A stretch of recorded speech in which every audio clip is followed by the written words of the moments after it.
नमस्कार दोस्तों, स्वागत है आपका हमारे YouTube चैनल जीके ट्रैकर पे। देखिए फ्रेंड्स, आज के इस वीडियो में हम अजय रावत जी की जो किताब है उत्तराखंड का समग्र राजनीतिक इतिहास, उस किताब का क्विक रिवीजन करेंगे वन लाइनर के रूप में। ये हमारी एक छोटी सी सीरीज होगी जिसके अंतर्गत आपकी 3 से 4 वीडियोस आएंगी और इसमें हम पूरी किताब के जो इंपॉर्टेंट वन लाइनर्स हैं इनको कवर कर देंगे, जिससे आपकी पूरी किताब 3 से 4 दिन में ही कवर हो जाएगी। तो चलिए फ्रेंड्स, वीडियो को शुरू करते हैं। आज हमारा इस सीरीज का ये पहला भाग है जिसमें हम 100 इंपॉर्टेंट वन लाइनर्स को देखने वाले हैं। अगर आप इस किताब के पूरे नोट्स को डिटेल में पढ़ना चाहते हैं तो आप प्लेलिस्ट में विजिट कर सकते हैं। चलिए फ्रेंड्स, वीडियो को शुरू करते हैं। पहला प्रश्न है हमारा, किस इतिहासकार ने पाषाण युग को 3 चरणों में विभाजित किया है? सही आंसर है डॉक्टर मदन मोहन जोशी ने।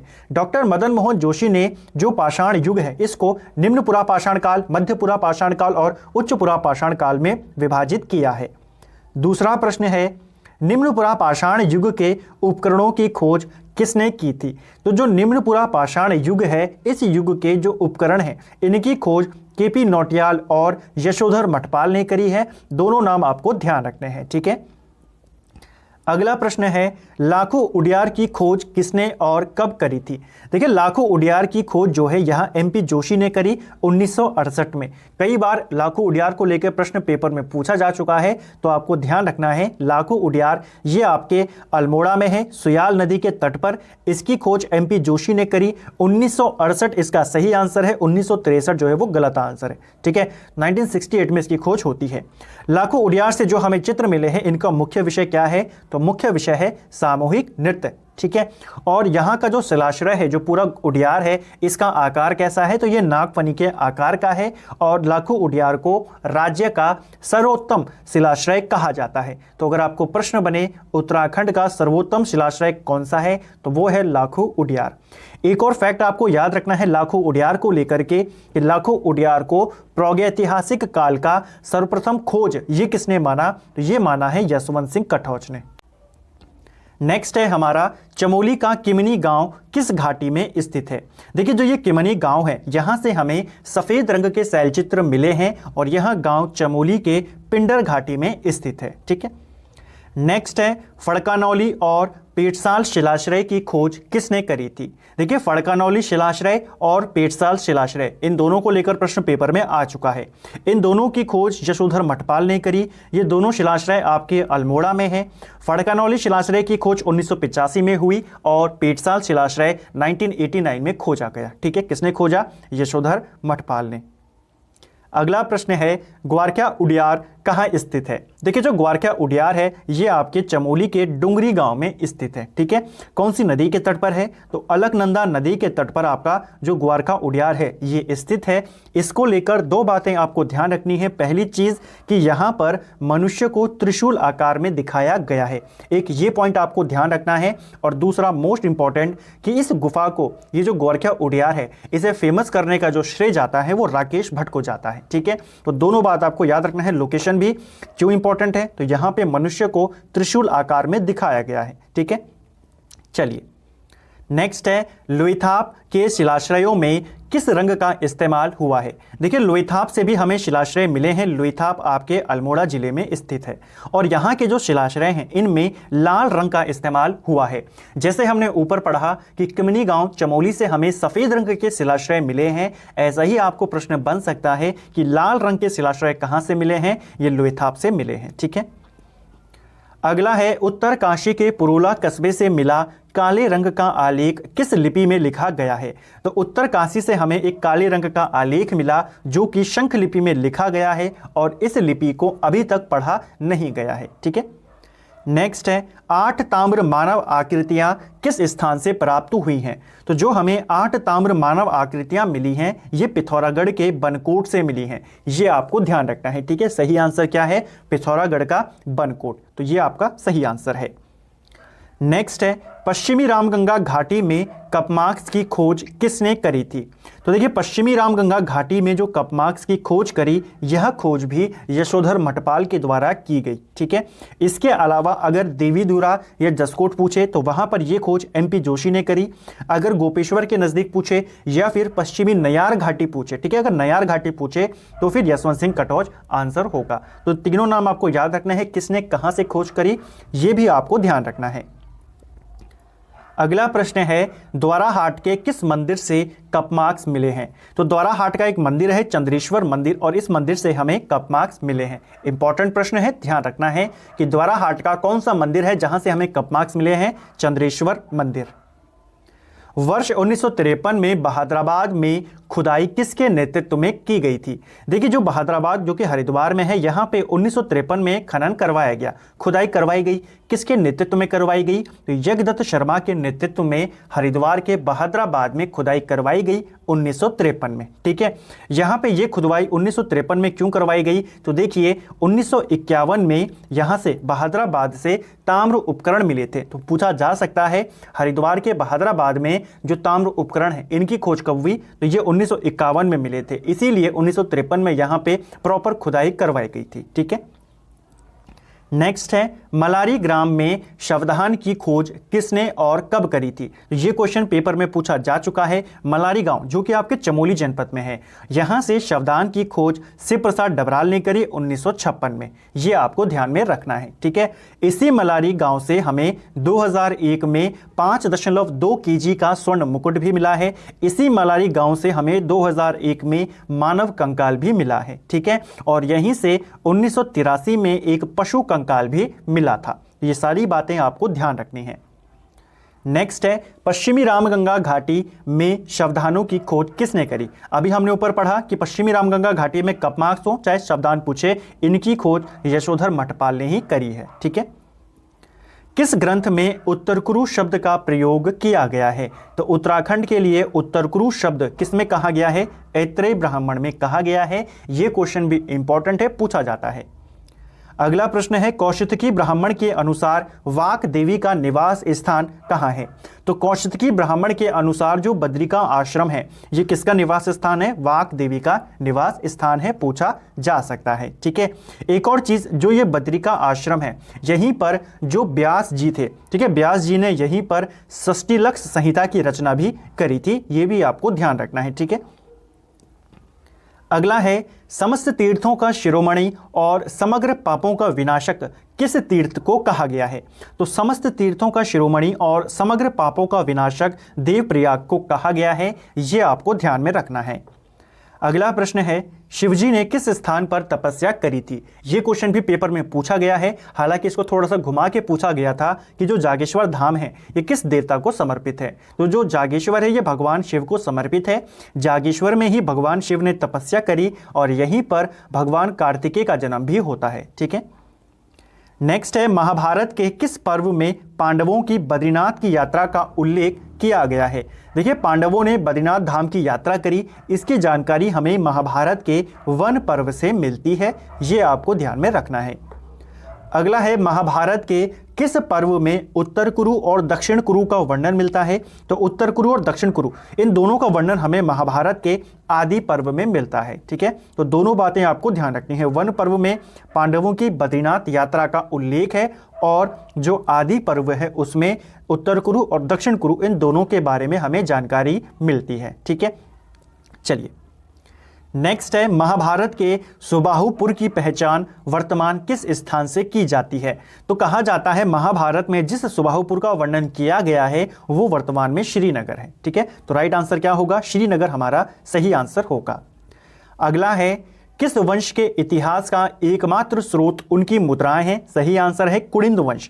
देखिए, जो कुलिंद वंश है इसका जो पूरा इतिहास लिखा गया है ये इनकी मुद्राओं के आधार पे लिखा गया है। ठीक है, इनकी मुद्राएं किस लिपि में लिखी जाती थी? तो ब्राह्मी और खरोष्टी लिपि में इनकी मुद्राएं लिखी जाती थी। ठीक है, कुलिंदों की ही 4 मुद्राएं जो थी वो अल्मोड़ा से मिली हैं, जो कि कहाँ रखी गई? वर्तमान में ब्रिटिश संग्रहालय में रखी गई हैं। ये फैक्ट भी आपको ध्यान रखना है। ठीक है, कुलिंद राजवंशों की या कुलिंद राजाओं की 4 मुद्राएं हमें अल्मोड़ा से मिली अल्मोड़ा से जो मिली थी हमें 4 मुद्राएं, उनको वर्तमान में जो ब्रिटिश संग्रहालय है लंदन में, वहां पे रखा गया है। ठीक है, चलिए नेक्स्ट है, राजकुमारी ईश्वरा के लाखामंडल प्रशस्ति से किस वंश की जानकारी मिलती है।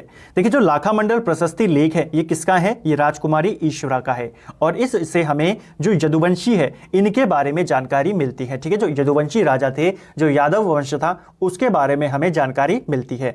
इसी प्रशस्ति लेख से ये हमें क्लियर होता है कि इस जगह पर, इस क्षेत्र में कभी यादवों का शासन था। पूछा जाता है कि लाखामंडल के क्षेत्र में कभी यादवों का शासन था, किस क्षेत्र या किस लेख से क्लियर होता है, तो ये हमें लाखामंडल प्रशस्ति जो कि राजकुमारी ईश्वरा का है। ठीक है, इस जो ये लेख मिला है इसमें यहाँ की राजधानी सिंहपुर को बताया गया है। ठीक है, नेक्स्ट है, गोपेश्वर त्रिशूल लेख में कितने नाग राजाओं का उल्लेख मिलता है। तो देखिए जो गोपेश्वर से हमें त्रिशूल लेख मिला है इसमें 4 नाग राजाओं का नाम है। कौन कौन से वो 4 राजा हैं, तो देखिए एक पहला नाम है स्कंदनाग। ठीक है, इसमें एक हमें स्कंदनाग मिला है, इसके अलावा विभुनाग। ठीक है, विभुनाग, इसके अलावा एक और है अंशुनाग, और सबसे प्रतापी राजा गणपति नाग। तो इन 4 नाग राजाओं का उल्लेख हमें गोपेश्वर के त्रिशूल लेख से मिला है। नेक्स्ट है, गौविशाण राज्य की पहचान वर्तमान काशीपुर से किसने करी थी। देखिए काशीपुर का पूर्व नाम क्या था, गौविशाण, कई बार पूछा गया है। ठीक है, और इसको ये जो कहा है कि जो पूर्व में गौविशाण नाम का राज्य था वही वर्तमान काशीपुर है, ये कहा कनिंगम ने, ये आपको ध्यान में रखना है। कतूरी शब्द का प्रयोग सर्वप्रथम किसने किया, ये क्वेश्चन भी पूछा जा चुका है। देखिए कतूरी शब्द का सबसे पहले इस्तेमाल एटकिंसन ने किया था। राइट आंसर होगा हमारा एटकिंसन। स्टडीज इन दी स्कंद पुराण किसकी किताब है। देखिए स्टडीज इन स्कंद पुराण ये किताब लिखी है डॉक्टर ABL अवस्थी ने, इस किताब को लिखा है और ये काफी इंपॉर्टेंट किताब है, राइटर के हिसाब से आपको पूछी जा सकती है। ठीक है, गियर्सन ने किस जाति को गढ़वाल और कुमाऊं का आदि निवासी माना है।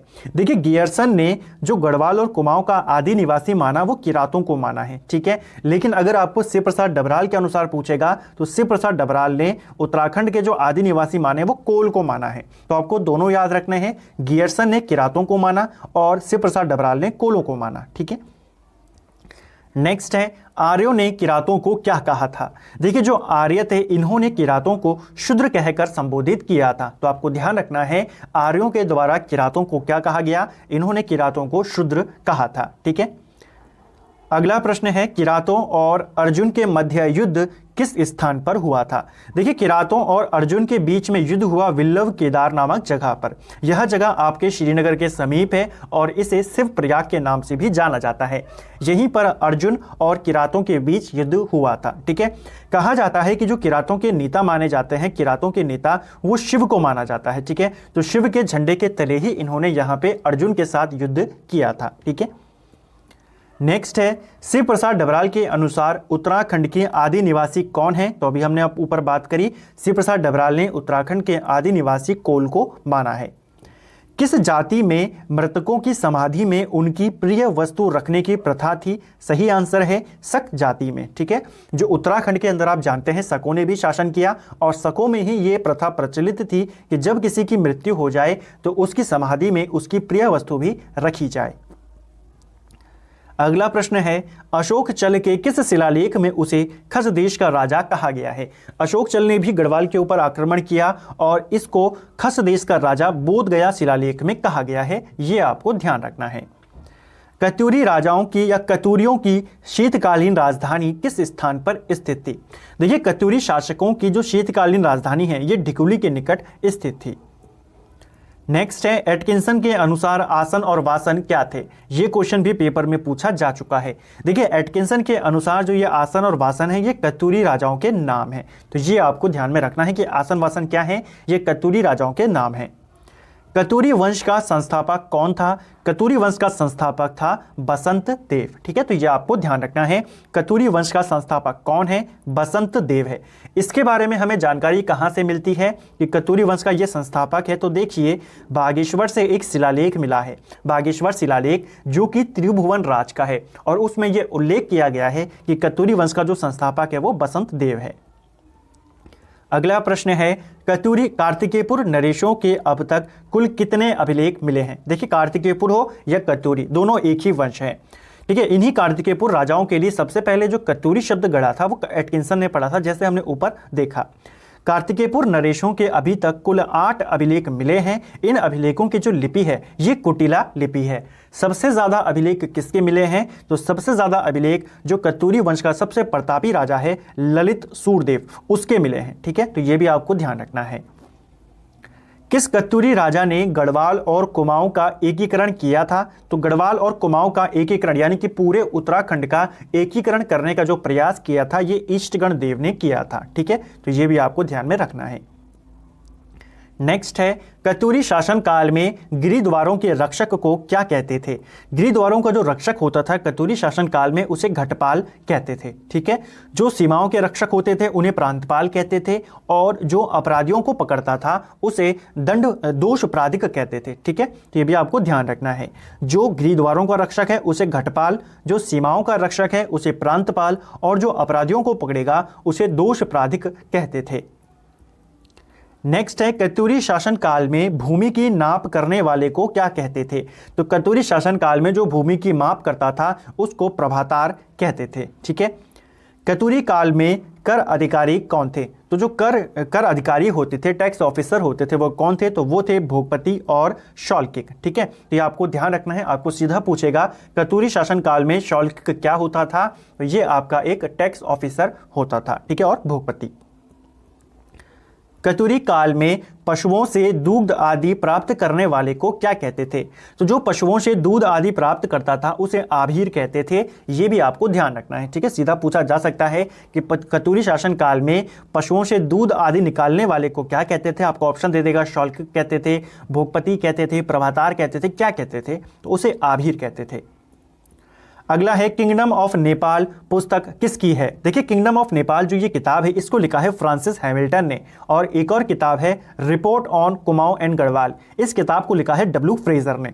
दोनों इंपॉर्टेंट राइटर्स हैं, दोनों को लेकर के कई सारे प्रश्न बन चुके हैं, तो आपको दोनों किताबें याद रखनी है इनके राइटर के साथ। ठीक है, ये जो किंगडम ऑफ नेपाल है फ्रांसिस हैमिल्टन की, ये 1881 में आई, और डब्ल्यू फ्रेजर की जो ये किताब है report on Kumaon and Garhwal, ये आई 1813 में। ठीक है, ये दोनों किताबें इंपॉर्टेंट क्यों हैं? क्योंकि इन किताबों में जो चंद वंश का संस्थापक माना गया है वो थोहड़ चंद को माना गया है। ठीक है, तो ये आपको ध्यान रखना है। इन्हीं दोनों किताबों में चंद वंश का संस्थापक आयोग सोमचंद को मानता है, आपने भी सोमचंद को ही टिक करना है। लेकिन अगर आपको पूछे हैमिल्टन के अनुसार या फ्रेजर के अनुसार, तो इन दोनों ने थोहड़ चंद को संस्थापक माना है। ठीक है, नेक्स्ट है, बद्रीदत्त पांडे के अनुसार सोमचंद कहां से आया था? देखिए, बद्रीदत्त पांडे के अनुसार सोमचंद जो है ये झूसी से आया था, ये आपको ध्यान रखना है। ठीक है, कब आया था? ये लगभग 700 ईस्वी में आया था झूसी से। इसके अलावा एटकिंसन भी मानते हैं कि जो सोमचंद था चंदवंश का संस्थापक, ये भी झूसी से आया था। लेकिन जैसे बद्रीदत्त पांडे मानते हैं कि ये 700 ईस्वी में आया, एटकिंसन मानते हैं कि ये 953 ईस्वी में आया। ठीक है, तो आपको दोनों के साल याद करना है, क्या पता आपको नाम लेकर पूछ दे एटकिंसन के अनुसार कब आया। ये हालांकि इतना डिटेल में नहीं जाएगा, आपको लोकेशन याद रखना है।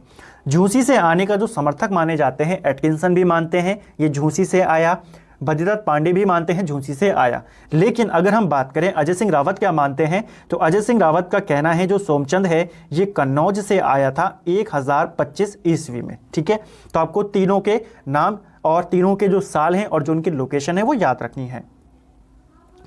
सोमचंद द्वारा नियुक्त किए गए चाराल मूलतः कहाँ के थे? देखिए, जब सोमचंद कुमाऊं में आया, यहाँ पे ब्रह्मदेव शासन कर रहा था। सोमचंद ने उसकी बेटी के साथ विवाह किया और फिर वहाँ पे उसने अपने लिए किले का निर्माण किया, जिसे हम कहते हैं राजबुंगा का किला। ठीक है, उसके बाद सोमचंद ने 4 किलेदारों का भी गठन किया। चाराल यानी कि 4 किलेदार कौन कौन थे? वो थे आपके कार्की, बोरा, तड़ागी और चौधरी। तो सोमचंद ने 4 किलेदारों का गठन किया, ये चारों मूलतः नेपाल के थे। ठीक है, नेक्स्ट है, सोमचंद के समय डोटी का राजा कौन था? देखिए, जब सोमचंद कुमाऊं में आया, इसने अपना शासन प्रारंभ किया, उस समय जो डोटी का राजा था वो था जयदेव मल। ठीक है, तो ये आपको ध्यान रखना है। सोमचंद के समय में डोटी का शासक जयदेव मल था, भारती चंद के समय में डोटी का शासक जयमल था। ठीक है, इसी जयमल को कहीं कहीं पे यक्षमल भी लिखा गया है। तो जयमल भारती चंद के समय, जयदेव मल सोमचंद के समय, और जब बाज बहादुर चंद गद्दी पर बैठा तो उस समय देवपाल वहां पे शासन कर रहा था। किस चंद राजा ने कुमाऊं में रेशम के कारखाने लगवाए, ये क्वेश्चन भी पूछा जा चुका है। कुमाऊं में रेशम के कारखाने लगवाए इंद्रचंद ने, ठीक है। ये चंद वंश का चौथा राजा था और इसी ने कुमाऊं में जो रेशम के कारखाने हैं ये लगवाए थे, ठीक है। इसके अलावा जब इसने रेशम के कारखाने लगवा दिए तो इसने अलग अलग जगहों से रेशम बुनकरों को बुलवाया कुमाऊं के अंदर। उन रेशम बुनकरों को क्या कहते थे, तो उन रेशम बुनकरों को पटुआ कहा जाता था। ये भी आपको ध्यान रखना है कि चंद काल में पटुआ किसे कहते थे, रेशम बुनकरों को कहा जाता था, ठीक है। रेशम उगाने की एक प्रथा भी यहाँ पे शुरू हुई, जिस प्रथा को कहा गया पटरंग वाली प्रथा। इस प्रथा को भी आपको ध्यान रखना है, ठीक है। झूठ फैलाते थे कि जितना ज़्यादा अफवाहें फैलाएंगे उतना ज़्यादा यहाँ पे रेशम अच्छा होगा, तो आपको ध्यान रखना है। पूछा जाएगा पटरंग वाली प्रथा का संबंध किससे है, तो रेशम उत्पादन से है, ठीक है। नेक्स्ट है चंपावत के बालेश्वर मंदिर से किसका लेख मिला है। देखिए चंपावत में बालेश्वर मंदिर है और यहाँ से हमें कराचल देव का एक अभिलेख मिला है, ठीक है। कब का है ये, 1223 का अभिलेख है। 1223 के करीब माना जाता है कि कराचल देव ने, ये भी नेपाल का था और इसने यहाँ पे आक्रमण किया था, ठीक है। यह जो लेख मिला है बालेश्वर मंदिर से, इसमें 10 मांडलिक राजाओं का उल्लेख भी किया गया है। तो आपको पूछेगा बालेश्वर मंदिर से मिले लेख में कितने मांडलिक राजाओं का उल्लेख है, 10 मांडलिक राजाओं का उल्लेख है। नेक्स्ट है गोपेश्वर के त्रिशूल लेख से जानकारी मिलती है। तो देखिए जो गोपेश्वर का त्रिशूल लेख है इसमें अशोक चल के बारे में भी जानकारी मिलती है, ये भी आपको ध्यान रखना है, ठीक है। अशोक चल जिसने 1191 के करीब यहाँ पे आक्रमण किया था। अशोक चल कहाँ का निवासी था, तो अशोक चल नेपाल के दुलू का निवासी था। आपको लोकेशन याद रखनी है, ठीक है। और किस कुल का था, तो ये वैरात कुल का व्यक्ति था, ठीक है। दोनों आपको ध्यान रखनी है। इसने यहाँ पे कुमाऊं के अंदर आक्रमण किया और यहाँ पे जब इसने जीत लिया तो पुरुषोत्तम सिंह को अपना सामंत यहाँ पे नियुक्त किया, तो ये भी आपको ध्यान रखना है। नेक्स्ट है पहला चंद राजा जो दिल्ली दरबार में गया था। दिल्ली दरबार में जाने वाला पहला चंद राजा था ज्ञानचंद प्रथम, ठीक है। जो ज्ञानचंद प्रथम है ये पहला चंद राजा है जो दिल्ली के दरबार में गया। उस समय दिल्ली का जो सुल्तान था वो था फिरोज शाह तुगलक। तो ये फिरोज शाह तुगलक के दरबार में गया और वहां इसको एक उपाधि मिली गरुड़ की, इसीलिए इसे हम गरुड़ ज्ञानचंद के नाम से भी जानते हैं। वैसे इसका नाम क्या है, तो नाम आपको ध्यान रखना है ज्ञानचंद प्रथम, ठीक है। इसको गरुड़ की उपाधि किसने दी, फिरोज शाह तुगलक ने दी और इसका नाम फिर क्या पढ़ते हैं हम, गरुड़ ज्ञानचंद, ठीक है। नेक्स्ट है मल्ल राजा कुमाऊं को क्या कहते थे। जो मल्ल राजा होते थे वो कुमाऊं को पर्वत डोटी कहते थे। सोर से बम राजाओं का प्राचीनतम ताम्रपत्र मिला है। तो देखिए सोर से जो हमें प्राचीनतम ताम्रपत्र मिला है बम राजाओं का, सौर यानी कि जो वर्तमान पिथौरागढ़ का साइड है, वहां पे बम राजा शासन करते थे और वहां से हमें जो प्राचीनतम ताम्रपत्र मिला है ये 1337 का मिला है। तो ये आपको ध्यान रखना है, ठीक है। देखिए उस समय पिथौरागढ़ में आप मान सकते हैं सौर क्षेत्र, जो मुख्य पिथौरागढ़ का क्षेत्र है, यहाँ पे बम शासक राज करते थे और जो सिरा वाला क्षेत्र है यानी कि वर्तमान का जो डीडीहाट वाला इलाका है वहां पे मल्ल शासक शासन करते थे। तो सौर से बम राजाओं का जो प्राचीनतम ताम्रपत्र मिला है वो 1337 का है और सिरा से जो मल्ल राजाओं का प्राचीनतम ताम्रपत्र मिला है वो 1353 का है, ठीक है। तो वो भी आपको ध्यान रखना है दोनों का। सौर से बम का पूछेगा 1337 और सिरा से मल्लों का पूछेगा तो 1353। नेक्स्ट है समाज के समस्त जातियों की एक सेना किसने बनाई थी। देखिए समाज की समस्त जातियों को लेकर एक सेना का निर्माण किया था भारती चंद ने, यहाँ पे सही आंसर है। आप जानते हैं भारती चंद ने डोटी के ऊपर आक्रमण किया, डोटी के साथ 12 वर्षीय इसने युद्ध लड़ा था। तो ये भी पूछा जाता है कि डोटी के साथ 12 वर्षीय युद्ध किसने लड़ा, भारती चंद ने। तो जब ये 12 वर्षीय युद्ध लड़ेगा तो इसको एक बड़ी सेना की जरूरत है, इसलिए इसने अपनी सेना में समाज की हर जाति को भर्ती किया था, ठीक है। नेक्स्ट है सिरा में भारती चंद ने अपना सामंत किसे नियुक्त किया था। देखिए सिरा के अंदर जब इसने डोटी को जीत लिया, डोटी को जीतने के बाद भारती चंद ने सिरा को भी जीता और सिरा में इसने अपना सामंत डुंगरा बसेड़ा को नियुक्त किया था, ठीक है। तो ये भी आपको ध्यान रखना है। नेक्स्ट है कुमाऊं की प्रसिद्ध वीरांगना भागा धौनियान के साथ किस चंद राजा के द्वंद्व युद्ध का वर्णन मिलता है। इसको हम पहले भी कई बार कर चुके हैं, भारती चंद का उल्लेख मिलता है, ठीक है। जो कुमाऊं की एक प्रसिद्ध वीरांगना है भागा धौनियान, इनके साथ भारती चंद के मल्ल युद्ध का वर्णन मिलता है।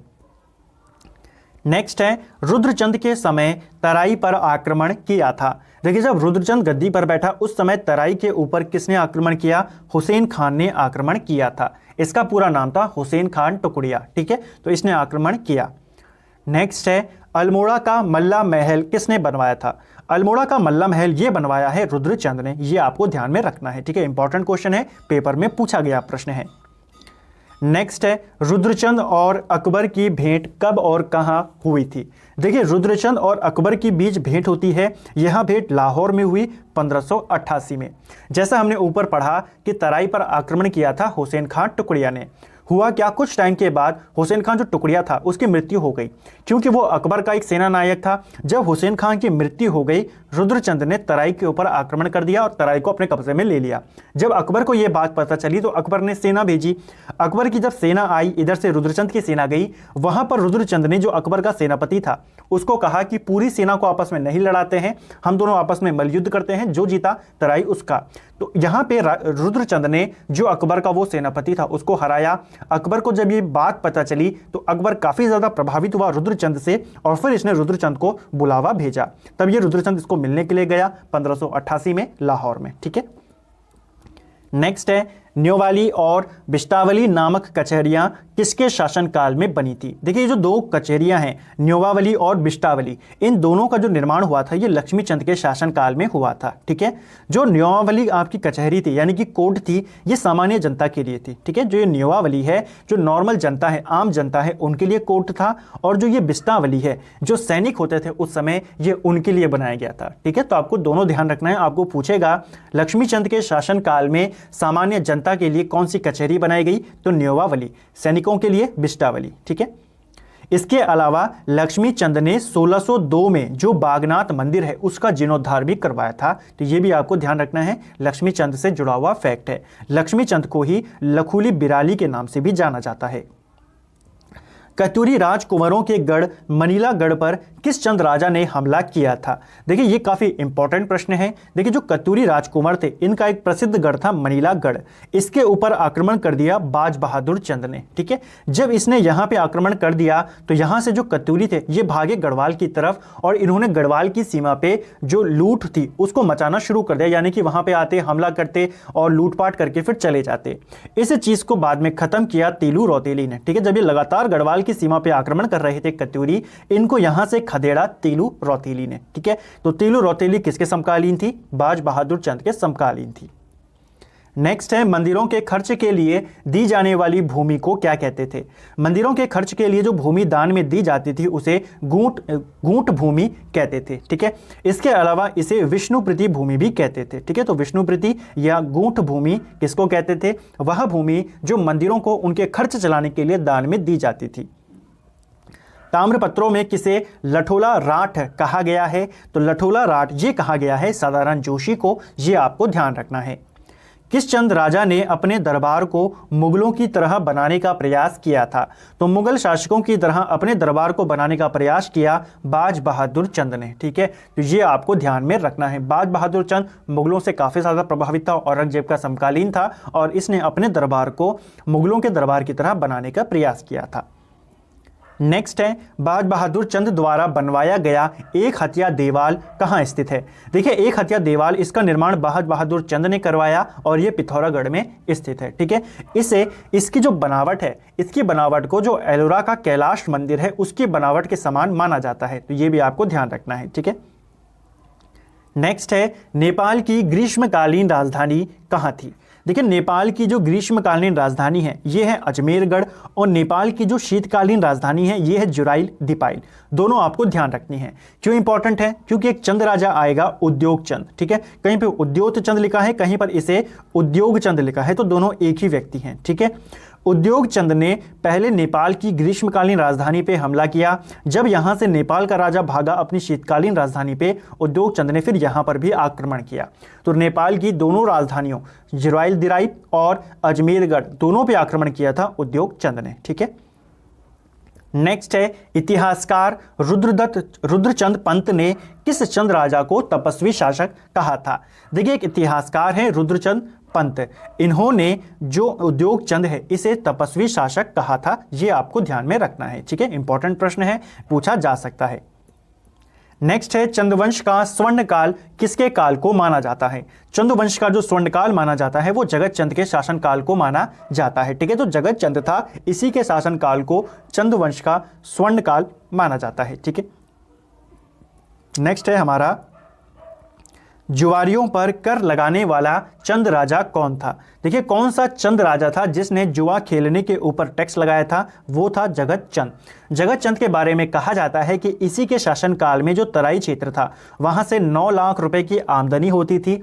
इसी के बारे में कहा जाता है जगत चंद के बारे में कि इसने जो गढ़वाल का राजा था उस समय फतेहपति शाह को इसने पराजित कर दिया था और श्रीनगर पर इसने कब्जा कर लिया था। ये भी जगत चंद के बारे में ही कहा जाता है। ठीक है, जगत चंद की मृत्यु चेचक से हो जाती है, ये पॉइंट भी आपको याद रखना है क्योंकि इंपॉर्टेंट राजा है, इसके काल को स्वर्णकाल कहते हैं। लेकिन एक और चीज इसी के साथ आपको याद रखनी है कि जिसके काल को चंद्रवंश का स्वर्णकाल कहते हैं, इसका जो बेटा आएगा देवी चंद को कुमाऊं का मोहम्मद बिन तुगलक कहते हैं। तो ये पॉइंट भी आपको यहीं पर याद रखना है। ठीक है, नेक्स्ट है कुमाऊं पर रोहिला आक्रमण कब हुआ था?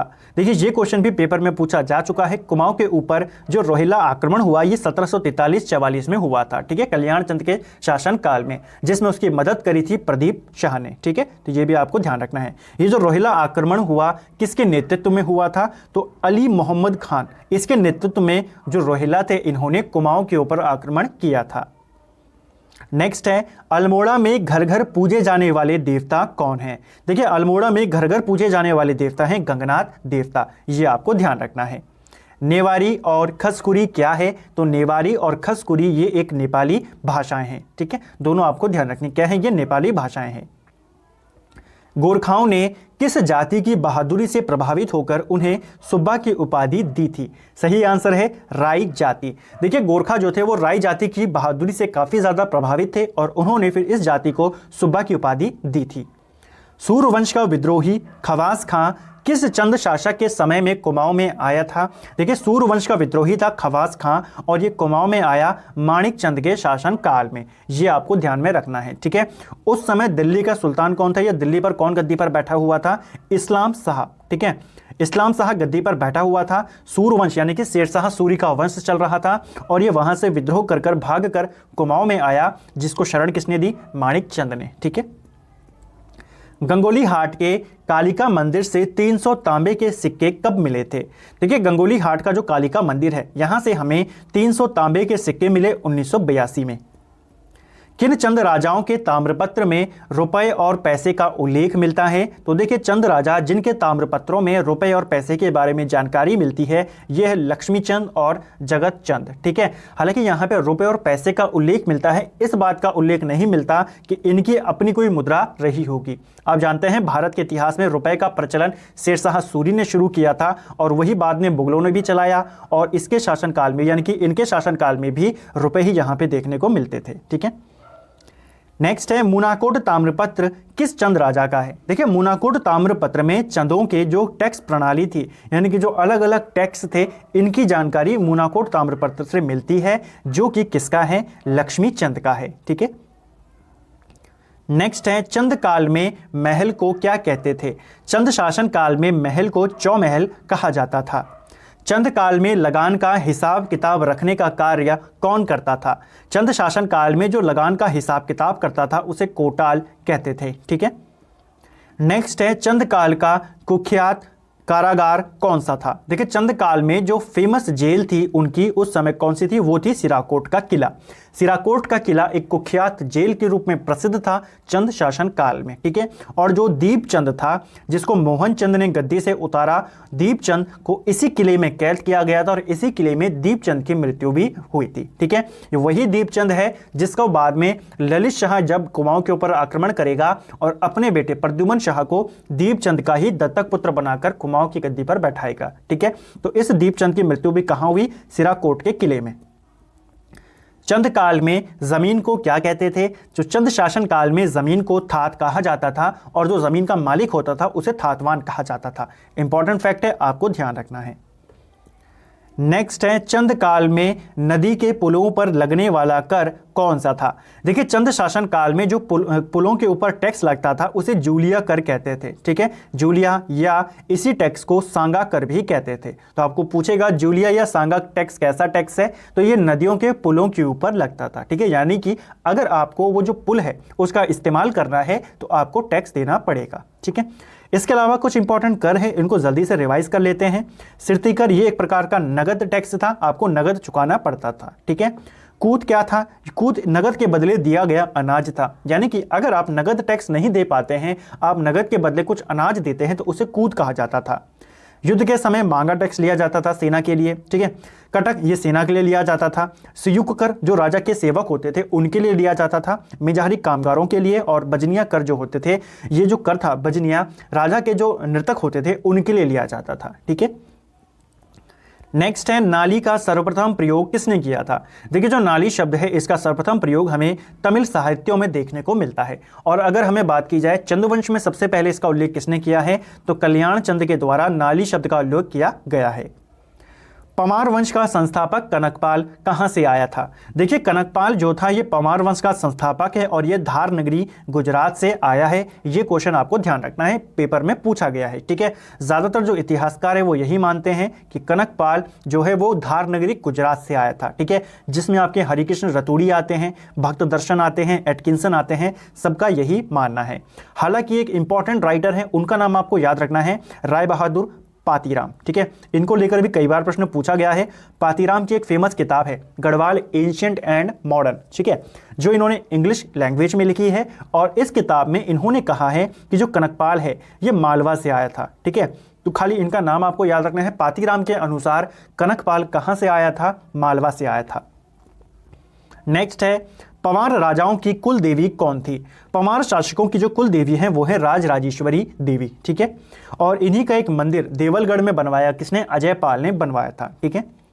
नेक्स्ट है किस पवार राजा ने देवप्रयाग के रघुनाथ मंदिर में घंटी चढ़ाई थी। देखिए देवप्रयाग में जो रघुनाथ मंदिर है यहाँ पे घंटी चढ़ाई थी सहजपाल ने, ठीक है। ये जो रघुनाथ मंदिर है पवार वंश से जुड़ा हुआ महत्वपूर्ण मंदिर है। इसी मंदिर में जो जगतपाल है उसका प्राचीनतम ताम्रपत्र मिला है। इसी मंदिर में जो जयकृत शाह था उसकी मृत्यु भी इसी मंदिर में हुई थी। तो कुछ इंपॉर्टेंट बातें जो आपको ध्यान रखनी है रघुनाथ मंदिर को लेकर। रुद्रचंद और बलभद्र शाह के मध्य ग्वालदम का युद्ध कब हुआ था। देखिए ग्वालदम का युद्ध ये हुआ आपके रुद्रचंद और बलभद्र शाह के बीच में। ये हुआ 1581 में, और ये वही युद्ध था जिस युद्ध में पुरुषोत्तम पंत जो कि रुद्रचंद का सेनापति था वो मारा जाता है।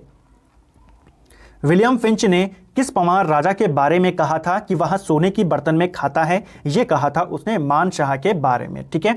जो विलियम फिंच है इसने यहाँ की यात्रा करी थी, ठीक है। विलियम फिंच जो था 1608 से लेकर 1611 तक इसने यहाँ की करी, गढ़वाल की यात्रा करी, और इसकी अपनी यात्रा के दौरान कहा कि जो गढ़वाल का शासक है मान शाह ये सोने के बर्तन में खाता है, ठीक है। नेक्स्ट है जहांगीर द्वारा श्याम शाह को हाथी घोड़े देने का उल्लेख किस में मिलता है। देखिए ये क्वेश्चन पेपर में पूछा गया है कि जहांगीर ने किस पवार शासक को हाथी घोड़े उपहार में दिए थे, तो वो था श्याम शाह, ठीक है, और ये जानकारी हमें जहांगीर नामा से मिलती है। एक और क्वेश्चन पूछा जाता है एग्जामों के अंदर कि कौन सा मुगल सम्राट था जिसने अपनी आत्मकथा फारसी में लिखी थी, ठीक है, यानी कि अपनी आत्मकथा फारसी में लिखने वाला पहला मुगल शासक वो था जहांगीर, ठीक है, ये आपको ध्यान रखना है। हालांकि बाबर ने भी अपनी आत्मकथा खुद लिखी थी लेकिन उसने तुर्की भाषा में लिखी थी। फारसी मुगलों की राजभाषा थी और इसमें अपनी आत्मकथा खुद लिखने वाला पहला शासक जहांगीर था। नेक्स्ट है मुगल लेखकों ने किस पवार शासक को अक्खड़ राजा कहा था। मुगल लेखकों ने अक्खड़ राजा कहा महीपति शाह को, ठीक है, तो ये आपको ध्यान रखना है किसको कहा गया, महीपति शाह को कहा गया। नेक्स्ट है 1655 में किसके नेतृत्व में मुगलों ने गढ़वाल पर आक्रमण किया था। देखिए 1655 में मुगलों ने गढ़वाल पर आक्रमण खलीतुल्लाह के नेतृत्व में किया था, ठीक है। इससे पहले 1635 में भी आए थे मुगल, जब नवाजत खान के नेतृत्व में इन्होंने आक्रमण किया था, ठीक है। तो 1635 में नवाजत खान, 1655 में खलीतुल्लाह। सुलेमान शिकोह को औरंगजेब के सामने कब पेश किया गया था? देखिए, सुलेमान शिकोह ने पृथ्वीपति शाह के दरबार में शरण ली थी, लेकिन बाद में जो उसका पुत्र था मेदिनी शाह और जो दिल्ली से औरंगजेब ने भेजा था जयसिंह के पुत्र को राम सिंह को, उनकी मदद से सुलेमान शिकोह को औरंगजेब के सामने पेश किया गया 5 जून 1661 को। ठीक है, तो आपको डेट सहित याद रखना है, पेपर में पूछा जा सकता है। किस पमार शासक का घोड़े पर बैठा चित्र मिलता है? तो घोड़े पर बैठा हुआ चित्र मिलता है फतेहपति शाह का। इंपॉर्टेंट क्वेश्चन इसीलिए है क्योंकि इसी चित्र के आधार पर जो फतेहपति शाह है इसकी तुलना शिवाजी से की जाती है। ठीक है, तो क्वेश्चन बनता है गढ़वाल का शिवाजी किसे कहा जाता है? फतेहपति शाह को। ठीक है, नेक्स्ट है फतेहपति शाह द्वारा गुरु राम राय को दिए 3 गांव कौन से थे? देखिए, फतेहपति शाह जब शासन कर रहे थे उन्हीं के शासन में गुरु राम राय गढ़वाल में आए। इनके पास औरंगजेब का एक पत्र था जिसमें यह लिखा हुआ था कि आपको जो गढ़वाल के राजा हैं ये गुरु राम राय को भूमि दान में देंगे, यानी कि इनकी मदद करेंगे। ठीक है, क्योंकि गुरु राम राय और औरंगजेब के संबंध जो थे वो काफ़ी अच्छे थे। गुरु राम राय को इन्होंने कौन कौन से गांव दिए? खुरबुड़ा, राजपुर और चामासारी। ये 3 गांव फतेहपति शाह ने गुरु राम राय को दान में दिए थे। ठीक है, इसके बाद में जब प्रदीप शाह गद्दी पर बैठेंगे, प्रदीप शाह ने गुरु राम राय को जो थे इनको 4 गांव और दान में दिए थे। कौन कौन से थे? छायावाला, भोजनवाला, पंडितवारी और घंटावाला। ये 4 गांव बाद में इनको या इनके जो उस समय वहां पे थे गुरु राम राय के, उनको दान में दिए थे। ठीक है, नेक्स्ट है किस पमार शासक ने सिख आक्रमण से बचने के लिए राखी नामक कर दिया था? सही आंसर है जयकृत शाह। देखिए, जयकृत शाह जब गद्दी पर बैठे तो इनको चारों तरफ से प्रॉब्लम फेस करनी पड़ी। पहली प्रॉब्लम ये थी कि चंद वंश जो था उधर कुमाऊं के अंदर, वहां पे शासन कौन कर रहा था? प्रद्युमन शाह।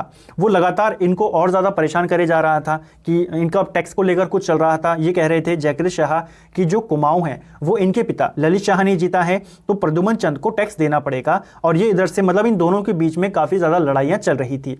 दूसरी तरफ से जो जयकृत शाह का भाई था पराक्रम शाह, वो लगातार षड्यंत्र रच रहा था, वहां से ये परेशान थे। तीसरी तरफ से सिखों ने भी आक्रमण करना शुरू कर दिया। तो सिखों का आक्रमण था उससे बचने के लिए जयकृत शाह ने सिखों को राखी नामक कर देना स्वीकार किया था। ठीक है, तो ये इंपॉर्टेंट क्वेश्चन है, आपको ध्यान रखना है। पमार वंश का चरित्रहीन राजकुमार किसे कहा जाता है?